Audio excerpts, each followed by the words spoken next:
Hello, welcome to Gareth Jones on Speed. In this episode of the show, I shall be driving to North Wales, which is something I do quite a lot, being a Welshman living in London. But this is a journey that I think you probably might want to make with me, because I'm going to do it in the nearest thing I think I've ever driven to a car of the future.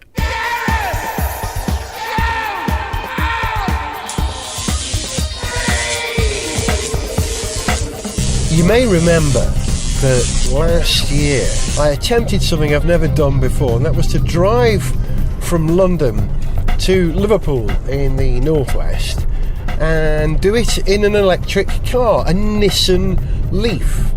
Now, I knew that electric cars have a range of only 90 miles, or the car that I was in only had a range of 90 miles. And that I would have to stop and recharge at least twice on the journey to get there. And if you listen to the programme, you'll know that the network of rechargers let me down, and unfortunately part of the journey was done on the back of a flatbed truck, which transported me to a charger on the motorway network where I could charge and resume my journey. And I made it to Liverpool, and while I was in Liverpool, and I was there for a good couple of weeks, I used the Nissan Leaf on a daily basis and was able to charge it at public charging points out and about, and even on a 13 amp charge through a cable through a window at a rehearsal room where I was working as well. So the car was pretty versatile, and it was just joyful, really. Electric cars are great fun. You probably won't agree with me unless you've driven one. And when you've driven one, you go, oh, I get it now. Yeah, it's still a car. It does everything I want a car to do, but it doesn't have the suck, squeeze, bang, blow of an internal combustion engine car. So it's still a car. Okay, so the journey I'm going to do today, hopefully, won't end in disaster like my last electric car voyage to North Wales, which you may remember I stayed in a hotel which had an electric charging point. I chose it specifically so I could do that. Charged my car overnight, woke up in the morning to find that a Conwy Council bin lorry had driven into it and really trashed the car. Really trashed it. I guess they weren't expecting to see an electric car at that electric car charging point, because 12 months ago, there weren't that many electric cars on the road. That has changed quite dramatically. And one of the reasons for that change is the improvement to the network.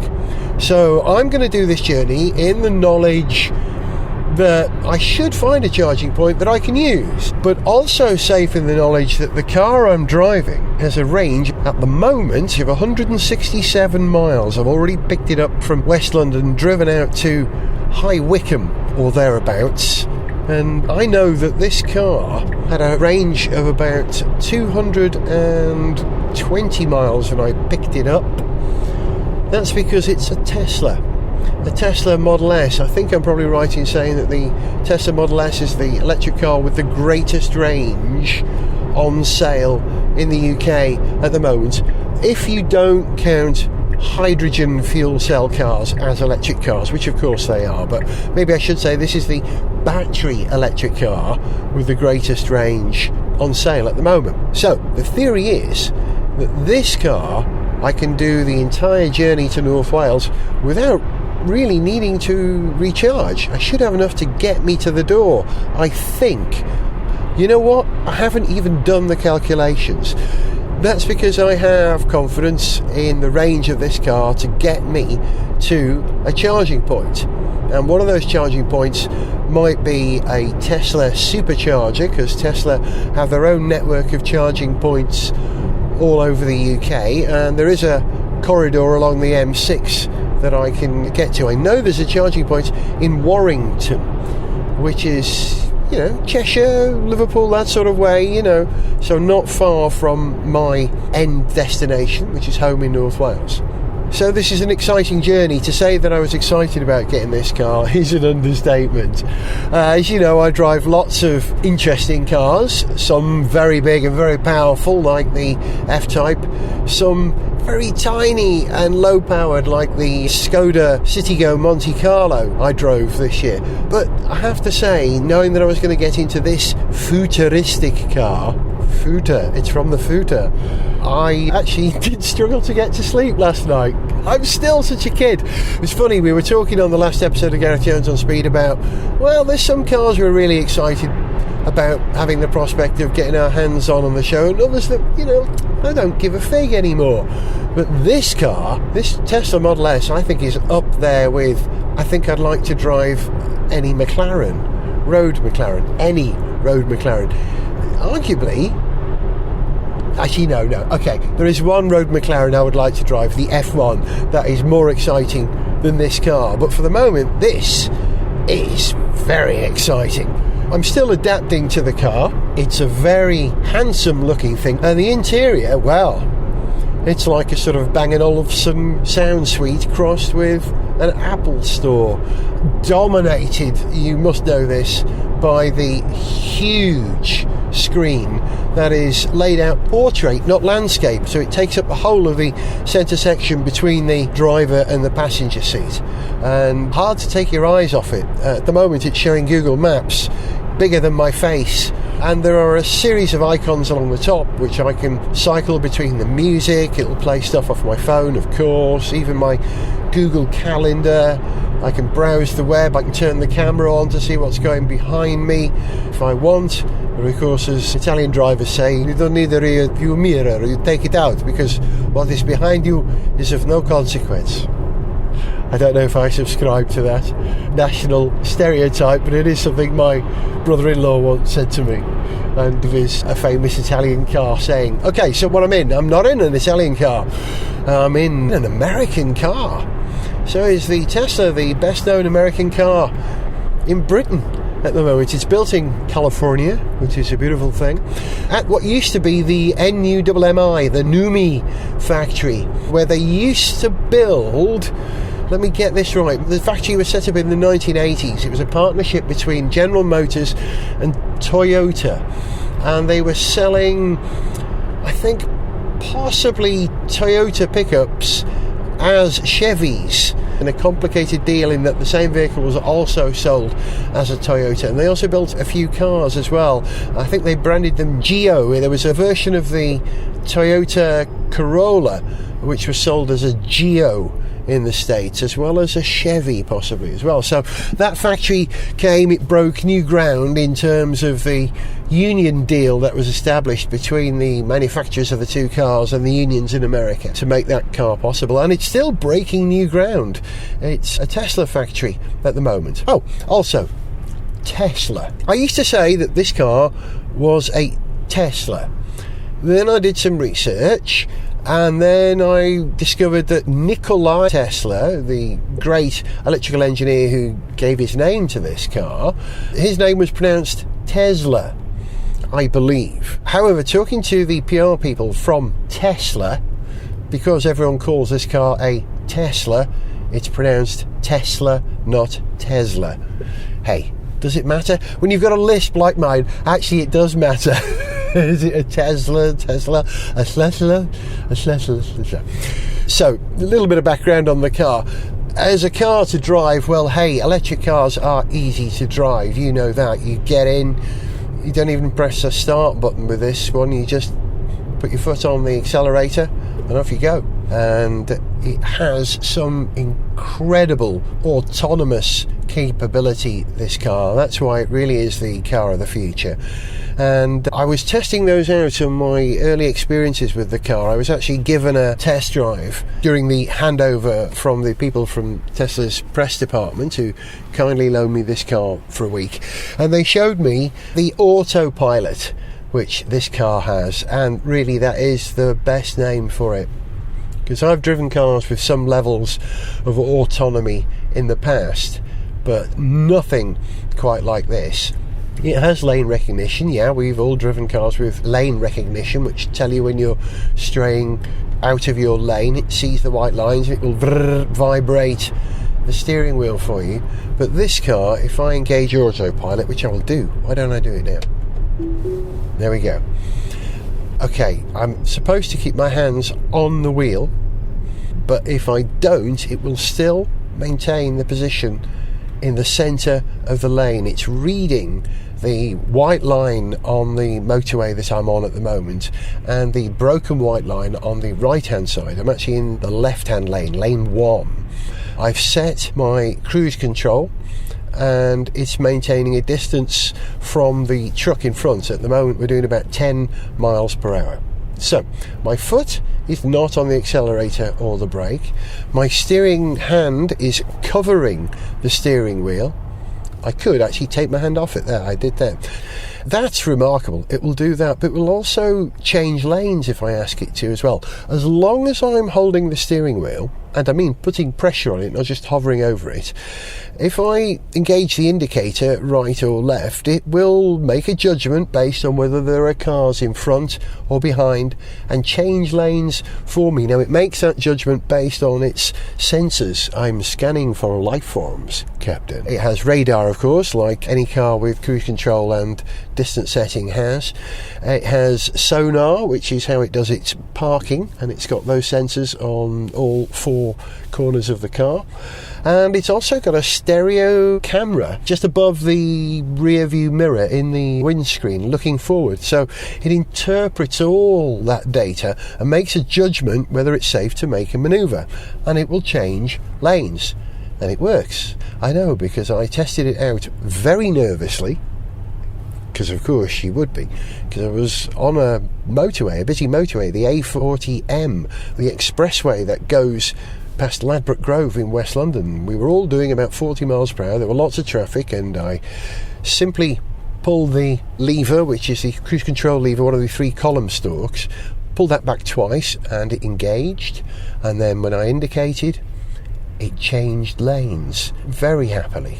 Man, that was an autopilot. I've never done that before. That was a first for me. How about that? At the end of 2015, Gareth Jones on Speed experiences autonomy. And do you know what? My first experience of it was good.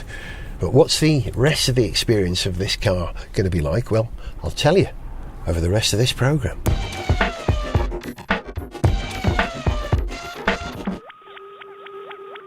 Hello, the Adrian Newey bot here. I am speaking to you from 13 degrees into the future, just to remind you that tickets are now on sale for 10 years on Speed. A night celebrating this podcast's 10th birthday. We will record a live version of the show involving the entirely human audience, and the On Speed band will play a short set of On Speed tunes. There will be beer, food, a support band, and special guests. I'm told it is what you carbon-based life forms call a right good crack. It all happens in a pub called the Islington, in Islington, North London, on Saturday the 16th of January 2016. Buy tickets now on Eventbrite. For more information go to garethjones.tv. I repeat, garethjones.tv. That's garethjones.tv. Got it? See ya there. Upload complete.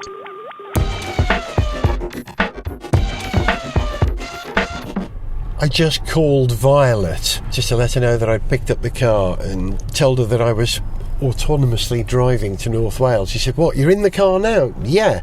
"Well, don't call me when you're driving." It's, "Well, no, I'm not driving. The car's driving. I'm in the car." I should tell you that I engaged the autopilot because I got onto the M40 and it's horrible. The traffic is abysmal. There's clearly been some sort of issue down the way, and we are crawling, we're stop-starting. I can sense a great deal of anxiety in the people around me now. I'm not anxious because I'm in no particular hurry to get to North Wales. Let's see, it's about 2 o'clock now. I left about 40 minutes ago from Marlow, where I had an appointment. So I'm prepared to relax on this journey and do stuff like let the car take some of the stress away. And because we've been stop-start, I engaged the autopilot and it has just kept me going. It's kept me in the same lane. It's kept me from a distance from the car in front. When we came to a halt, the car stops, and how about that? Right now, without touching anything, as the traffic starts to move again, the car creeps forward at 4 miles per hour, maintaining a safe distance. It's spooky kabuki.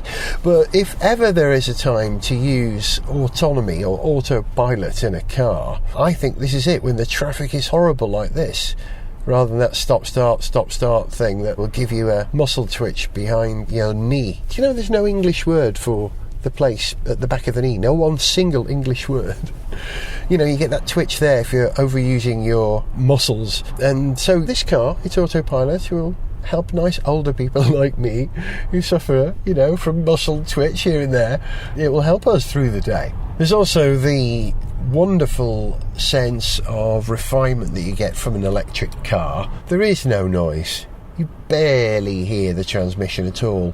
I quite like that sort of ghost of electricity sound that the Nissan Leaf would make if you wanted it to. That, ooh, I'm a ghost of electricity. Ooh. Barely there at all.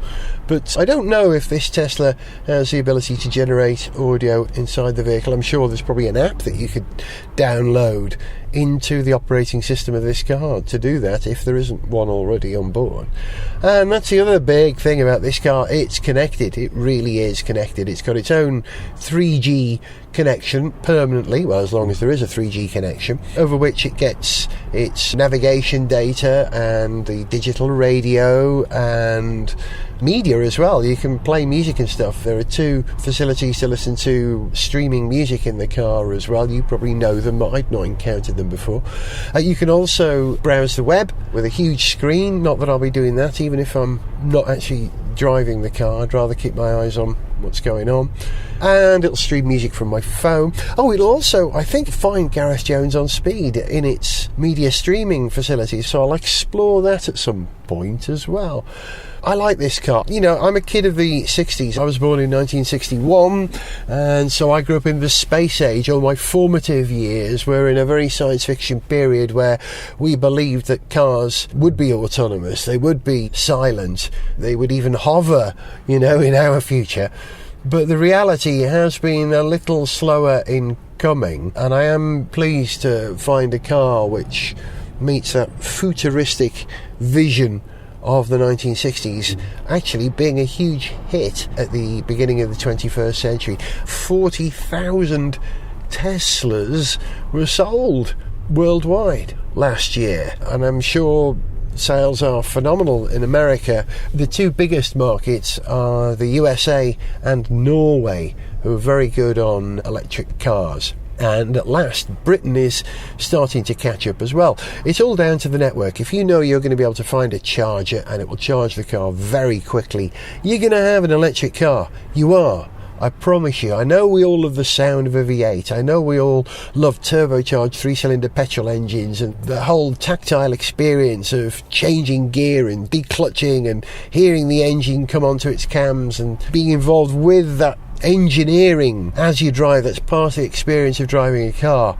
But there is enormous pleasure to be had from engaging a vehicle which does it without all that, but it still does that same thing of getting you there very quickly, and in fact more smoothly than any internal combustion engine car. Any internal combustion engine car. I know I'm sounding like an electric evangelist, but my experiences of the electric car up to now have all been pretty positive. If I lived somewhere where I was doing journeys of no more than 100 miles a day, I'd probably own, I think, the Renault Zoe, because I think it's a prettier car than the Leaf. But the Leaf was phenomenally versatile as a car. If I had, 60 grand, I'd have a Tesla. I think I would. This car, by the way, this is the Tesla Model S 70D. D for dual motor. It's all-wheel drive, this car, which might be useful when we get to wet and slippy North Wales. There are other models in the range. The P85D, which has got an 85 kilowatt hour capacity battery. That's just been upgraded to the P90, so it's now 90 kilowatt hours, and that's the car which has the ludicrous mode that you can set, economy, comfort, sport, ludicrous, and it will do 0 to 60 in, I believe, something like 2.8 seconds. An electric car, an electric big saloon 7-seater. Oh yeah, this car's a 7-seater, you know that, don't you? 2 in the front, 3 in the back, and in the boot, facing backwards, 2 seats for smaller people. This car does everything, doesn't it? Don't you hate it? Charging around with Gareth Jones on speed! That's the sound of refreshment. I'm at Oxford Services on the M40. I only had to stop because I really needed a burst. I'd been on the go since very early this morning. I hadn't managed to go to the loo since I got out of bed practically. So, needs must, I pulled into the services, and as I pulled into the services, I thought, well, I might just stick my car on charge while I'm here, because I'm going to be here 10 minutes. I saw a bunch of car charging points, pulled up alongside a chap in a Nissan Leaf and got out. And he said, excuse me, I hope you don't mind me interrupting, but what are you doing? I said, I'm just going to charge my car. I said, yeah, but why are you using these? There's Tesla superchargers around the corner. I hadn't been looking for a charge, and I hadn't asked the Tesla to tell me that where the superchargers were, but people wanted me to know. I thought it was very good. And he was a lovely guy. Couldn't wait to get a Tesla. He's got a Nissan Leaf himself, but when he realised, he says, oh, look, Tesla aren't messing about with the network, he said. What do you mean? I said, well, go around the corner, you'll see they've got 8 Tesla superchargers in a row, not like 4 shared between everyone else. And he was right. I trundled around the corner and there they were with loads of space around them, beautifully maintained, 8 Tesla superchargers. Simply park the car, pull the charger out, it recognised the car, automatically opened the charging point, I stuck it on charge, walked away, that was it. Not complicated in any way at all. And it's interesting that I suddenly got that premium feeling. No, Mr. Jones, you're travelling club class, you know, you have your own lounge. And to be able to do that, no wonder that the Tesla is turning out to be popular. I think it sort of does the same thing that Apple do. You know, they offer you the complete package, the full service. Don't worry about it, it's just here, it'll just happen. And I've always been critical of people who have become Apple evangelists. The cult of Apple I don't subscribe to, but their service and their product, absolutely bang on. I'm an Apple user myself, I just don't consider myself a cult. But I'll join the Tesla cult. You got your own charging points. Yeah. So I'm going for the whole premium experience. I've chosen some sort of crazy fruit bar, some sea salt potato crisps, the like of which I've never seen before, an innocent antioxidant drink made of wheat German horse eyelids or something, mozzarella panini. So I'm going for the full premium lunch experience, and I'll get back to my car. Let's just see how much charge it's managed to put in. That can be interesting.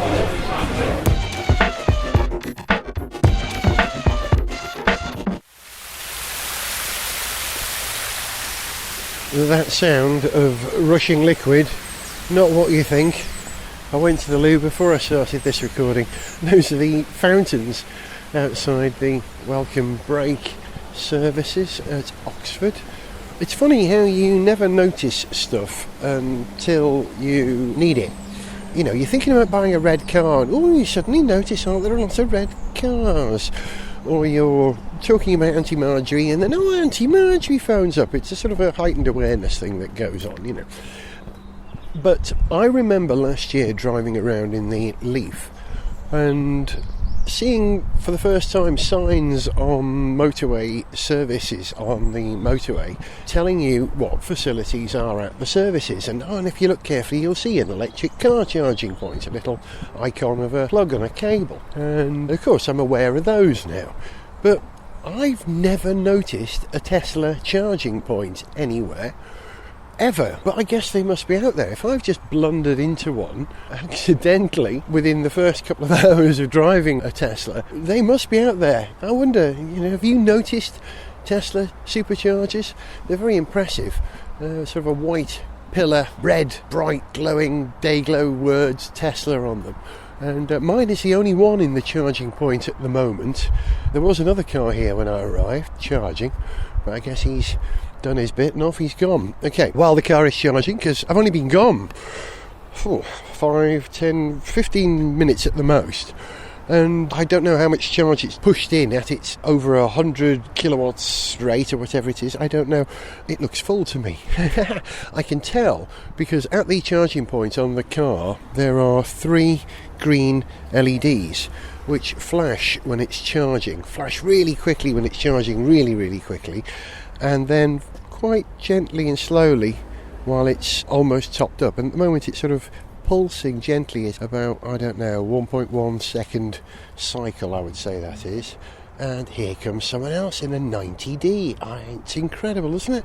How many people have got Teslas these days? He's got the ludicrous performance mode, I would imagine, on that car. If he's had the over-the-air upgrade, and that car would be phenomenally quick.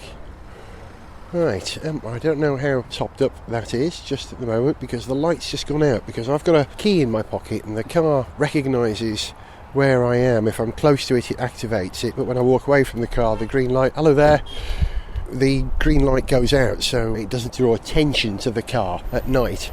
As a Rolls-Royce, is that the Wraith? The big Rolls-Royce coupe rolls by very quietly, but not as quietly as my car. Rolls are talking about going electric soon as well. So, it is a way of achieving incredible levels of refinement quite easily. Do away with your internal combustion engine. Alright, let's find out how charged we are. Let's see, what's it saying? 214 miles. So it's put 45 miles of charge in the car in the 10 or 15 minutes it's taken me to go to the loo and quaff a panini. That's pretty good, isn't it? That's pretty useful. I've got enough now, I know definitely, to make it to North Wales, so I could just jump in the car and go.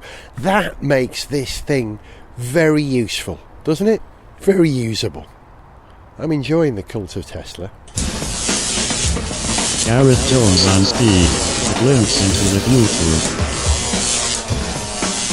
I had no idea that so many people subscribe to the Cult of Tesla. Whilst I'm waiting here, one guy's pulled in and another guy, all older people, certainly in their 50s I would say, and I said to him, I feel like I've joined a cult. He said, well, you have. And he's right. He said, how long ago? I said, well, about 2 hours ago. Oh, you'll enjoy this, he said. I asked him if he'd had any issues with his car, and he said, yeah, at one point I floored it in the very early days, and the screen froze. The car was fine, but the screen absolutely froze, and we had to do a reset. But otherwise, it's been great. I think Tesla sell themselves as a technology company, not a car company. They come at it from a different starting point. Now, I've got back in the car, and it's telling me 116 miles, 353 volts, 47 amps. It's charging at 47, 48 amps at the moment. It says supercharging. It says it's going to be fully charged in 10 minutes. So, do you know what? I'm just going to sit here for 10 minutes and contemplate the universe and make some phone calls and then go with a fully charged car. It's good. That's it for the moment, but to hear how Gareth gets on when he meets a random Tesla owner and find out what happens when he tests the autopilot to the limit, and if he does actually make it to North Wales, then download Gareth Jones on Speed episode 268, available 24 hours after this one. To send us an email, see pictures, get song lyrics, join our Facebook fan site, or follow us on Twitter, or to find out about sponsorship opportunities, go to garethjones.tv. Gareth Jones on Speed! Made in London by Whiz Bang.